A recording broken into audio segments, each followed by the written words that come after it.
नमस्कार दोस्तों, आज फिर से स्वागत है आज की एक नई वीडियो में। आज की वीडियो में हम बात करने वाले हैं एक ऐसी बिना परीक्षा भर्ती के बारे में जो कि यहाँ पर आपकी लगभग कई सालों के बाद आई है। तो ऐसे में आपको इस भर्ती के फॉर्म यहाँ पर जल्द से जल्द भर देने हैं। आज की वीडियो में डिटेल में डिस्कशन करेंगे कौन सा हमारे पास यहाँ पर भर्ती रहने वाली है और आपको किस भर्ती के फॉर्म आपको यहाँ पर ऑनलाइन कैसे भरने हैं। तो ऐसे में आपको यहाँ पर इस भर्ती में किसी तरह का कोई एग्जाम नहीं देना है। ये भर्ती यानी कि सीधी भर्ती रहने वाली है। आपका यहाँ पर एक इंटरव्यू होगा, उसके बाद आपके यहाँ पर डॉक्यूमेंट्स का वेरिफिकेशन होगा। जब आप उसमें अच्छे से पास हो जाओगे तो आपको यहाँ पर भर्ती में सिलेक्ट कर लिया जाएगा। बात करते हैं इस भर्ती में पदों की संख्या के बारे में।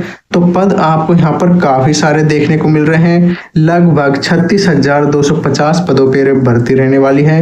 बात करते हैं इसमें योग्यता क्या रहने वाली है।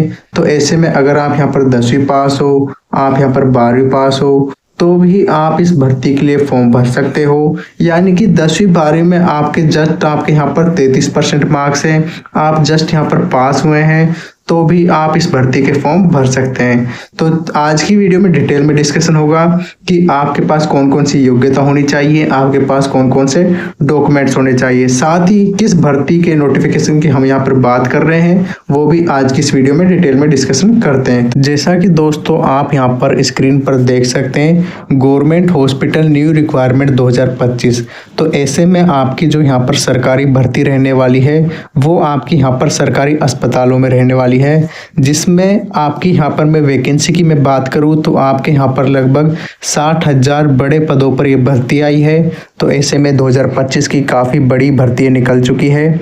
और यहाँ पर मैं बात करूँ कि आप यहाँ पर अगर 10वीं पास हैं तो भी इस भर्ती के फॉर्म भर सकते हैं। अब बात करते हैं यहाँ पर आपकी जॉब क्या रहने वाली है, आपका क्या काम रहने वाला है। तो आप जैसे किसी सरकारी अस्पताल में जाते हैं किसी पेशेंट को दिखाने के लिए, तो वहाँ पर सबसे पहले आपको एक स्लिप कटवानी पड़ती है। तो ऐसे में आपका काम भी यहाँ पर मरीजों की पर्ची काटने की तरह एज ए ऑपरेटर की तरह काम रहने वाला है। काफ़ी बड़े पदों पर ये भर्ती है, तो आपको इस भर्ती के पदों से भरने से बिल्कुल नहीं चूकना चाहिए। जल्द से जल्द आपको इस भर्ती के फॉर्म भरने हैं। तो चलिए दोस्तों फिर डिटेल में डिस्कशन करते हैं क्या हमारे पास नोटिफिकेशन आया है और बाकी क्या क्या डिटेल्स यहाँ पर लिखी हुई है। अब बात करते हैं क्वालिफिकेशन यानी कि हम यहाँ पर कितने पढ़े लिखे होने चाहिए। तो यहाँ पर जैसा कि इन्होंने मेंशन किया हुआ है कि आप यहाँ पर मिनिमम लगभग 10वीं पास या 12वीं पास तो आप यहाँ पर होने चाहिए। अगर आप यहाँ पर स्नातक उत्तर से हैं यानी कि आपने बीए बीएड वगैरह कर रखी है तो फिर तो अलग ही बात है। मिनिमम आप यहाँ पर 10वीं 12वीं पास तो होने चाहिए, तभी आप इस भर्ती के फॉर्म भर सकते हैं। और इसके साथ ही आप यहाँ पर देख सकते हैं कि आपको यहाँ पर फॉर्म भरते टाइम आपके पास यहाँ पर 10वीं 12वीं की मार्कशीट भी होनी चाहिए, ताकि उनमें से आपके यहाँ पर नंबर्स लिखे जाएं, आपके मार्क्स लिखे जाएं कि 10वीं में आपके कितने मार्क्स आए थे, 12वीं में आपके यहाँ पर कितने मार्क्स आए थे। फॉर्म भरते टाइम आपके पास ये सभी डॉक्यूमेंट्स जो आपके 10वीं 12वीं की मार्कशीट है वो आपके पास यहाँ पर ज़रूर होनी चाहिए, तभी आपका फॉर्म अच्छे से यहाँ पर भरा जा सकता है। साथ ही दोस्तों आप यहाँ पर मिनिमम अगर आप यहाँ पर 8वीं पास है तो भी ऐसे में आप इस भर्ती के फॉर्म भर सकते हैं, ऐसी कोई दिक्कत नहीं है। क्योंकि यहाँ पर आपकी काम आपके यहाँ पर काम पर्ची स्लिप काटने वाली होनी चाहिए। इसके साथ ही दोस्त आप यहाँ पर आपको कंप्यूटर की बेसिक नॉलेज तो ज़रूर होनी चाहिए। अब हम बात करते हैं यहाँ पर गवर्नमेंट हॉस्पिटल की जो रिक्वायरमेंट जो भर्ती है 2025 की, उसमें आपकी यहाँ पर एज लिमिट कितनी होनी चाहिए, आप यहाँ पर कितने साल के होने चाहिए, आपकी उम्र कितनी होनी चाहिए। तो आप यहाँ पर न्यूनतम मिनिमम 18 वर्ष कंप्लीट कर चुके होने चाहिए, तभी आप इस भर्ती के फॉर्म भर सकते हैं। इसके साथ ही मैक्सिमम आयु आपकी यहाँ पर 35 वर्ष होनी चाहिए। इसके साथ ही काफ़ी लोगों की क्या है कि आयु यहाँ पर ज़्यादा होती है, तो ऐसे में उन्हें यहाँ पर एज रिलैक्सेशन भी देखने को मिलता है। अगर वो एससी कैटेगरी से हैं, ओबीसी कैटेगरी से हैं, तो ऐसे में उनको यहाँ पर काफ़ी अच्छा एज रिलैक्सेशन भी देखने को मिलता है। तो आपको इस भर्ती के फॉर्म आप यहाँ पर तब भी भर सकते हैं, जैसे कि किसी को 2 साल का, 3 साल का, 35 साल से बढ़ कर के वही 37 साल 38 साल हो जाती है। इसी के साथ दोस्तों आप यहाँ पर ऑल इंडिया से बिलोंग करते हो तो भी आप इस भर्ती के फॉर्म भर सकते हैं। मेल हो फीमेल हो दोनों ही इस भर्ती के फॉर्म भरें। और आप यहाँ पर देख सकते हैं कि यहाँ पर हम बात करते हैं आपकी फ़ीस कितनी लगेगी, एप्लीकेशन फ़ीस कितनी लगेगी। तो आप यहाँ पर अगर जनरल कैटेगरी से हैं, ओबीसी कैटेगरी से हैं तो आपसे लगभग 100 रुपये आपसे यहाँ पर चार्ज किया जाता है। इसी के साथ ही अगर आप यहाँ पर एससी कैटेगरी से हैं, एसटी कैटेगरी से हैं, यानी कि आप यहाँ पर किसी रिजर्वेशन कैटेगरी से बिलोंग करते हैं या फिर आप यहाँ पर फिजिकली हैंडीकैप हैं, तो आपसे यहाँ पर किसी तरह की कोई यहाँ पर आपसे एप्लीकेशन फ़ीस नहीं ली जाएगी। तो आपको इस भर्ती के फॉर्म जल्द भरने हैं। अब बात करते हैं कि यहाँ पर जब आपसे एप्लीकेशन फ़ीस ली जाएगी तब आपको इसका भुगतान ऑनलाइन ही करना पड़ेगा। आप चाहे तो इसका भुगतान डेबिट कार्ड, क्रेडिट कार्ड, ये नेट बैंकिंग या फिर आप यहाँ पर यूपीआई के थ्रू भी कर सकते हैं।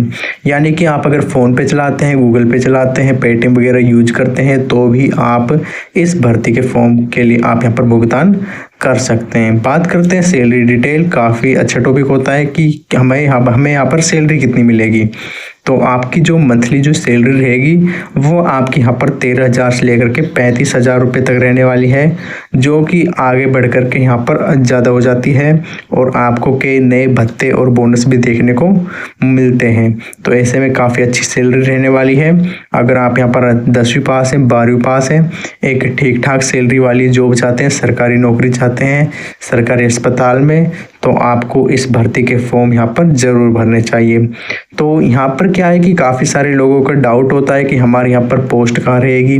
तो ऐसे में आपके यहाँ पर पोस्ट आपके नियर बाय जो भी आपके आसपास सबसे बड़ा जो यहाँ पर सरकारी अस्पताल होगा उसी में ही आपके यहाँ पर जॉब रहने वाली है।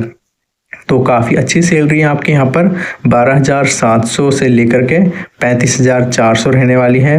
अब यहाँ पर बात करते हैं हम यहाँ पर कि गवर्नमेंट हॉस्पिटल जो हमारी भर्ती है 2025, इसमें आपका सिलेक्शन प्रोसेस क्या रहेगा। तो आप यहाँ पर देख सकते हो कि यहाँ पर जैसे मैंने स्टार्टिंग में बताया था आपको कि किसी तरह के कोई आपसे यहाँ पर एग्ज़ाम नहीं लिया जा रहा है, कोई आपसे यहाँ पर पेपर नहीं होगा। आपको इस भर्ती के फॉर्म ज़रूर भरने हैं, क्योंकि यहाँ पर क्या हो रहा है कि इंटरव्यू लिया जा रहा है, आपसे इंटरव्यू लिया जाता है। उसके बाद आपके कुछ डॉक्यूमेंट्स होते हैं जिनके बारे में हम आज की इस वीडियो में बताएंगे आपको, वो आपके पास ज़रूर होने चाहिए। अगर आपके पास वो आप यहाँ पर इंटरव्यू अच्छे से दे देते हैं, फिर इसके बाद आपके जो डॉक्यूमेंट्स हैं वो उनको आपके पास अच्छे से संभाल कर रखते हैं, आपके पास वही सब डॉक्यूमेंट्स होने चाहिए जो कि यहाँ पर रिक्वायरमेंट रखी गई है। तो उसके बाद आपका क्या है, यहाँ पर सिलेक्शन चांसेस काफ़ी बढ़ जाते हैं। यहाँ पर आपसे कोई एग्ज़ाम नहीं होगा, ये एक अच्छी बात है। और काफ़ी सालों के बाद ये वैकेंसी आई है तो काफ़ी कम लोगों को पता है इस वैकेंसी के बारे में। तो आपको इस भर्ती के फॉर्म यहाँ पर जल्द से जल्द और ज़रूर इस भर्ती के फॉर्म भरने हैं। तो चलिए दोस्तों फिर डिटेल में डिस्कशन करते हैं कौन कौन से डॉक्यूमेंट्स हमारे पास यहाँ पर होने चाहिए। तो आप यहाँ पर जैसा कि देख सकते हो कि 2025 की जो है गवर्नमेंट हॉस्पिटल की रिक्वायरमेंट आई है, इसमें कौन कौन से हमारे पास यहाँ पर डॉक्यूमेंट्स होने चाहिए। तो आप यहाँ पर देख सकते हो नीचे लिखा हुआ है, जैसे मैंने स्टार्टिंग में आपको बताया था कि आप यहाँ पर 10वीं 12वीं पास होने चाहिए। तो आप यहाँ पर अगर 10वीं 12वीं पास है तो आपके पास 10वीं 12वीं की मार्कशीट तो ज़रूर होनी चाहिए। इसी के साथ ही आपके पास यहाँ पर पंचायती राज्य स्तर का आवासीय प्रमाण पत्र, यानी कि आपके पास रेजिडेंटल डॉक्यूमेंट्स होने चाहिए, आधार कार्ड होना चाहिए, एक रजिस्टर्ड मोबाइल नंबर होना चाहिए, इसके साथ ईमेल आईडी वगैरह, फ़ोटो वगैरह की आपके पास यहाँ पर ज़रूर होने चाहिए। 10वीं 12वीं के आपके पास यहाँ पर मार्कशीट ज़रूर होने चाहिए, क्योंकि वही इम्पोर्टेंट होता है। बाकी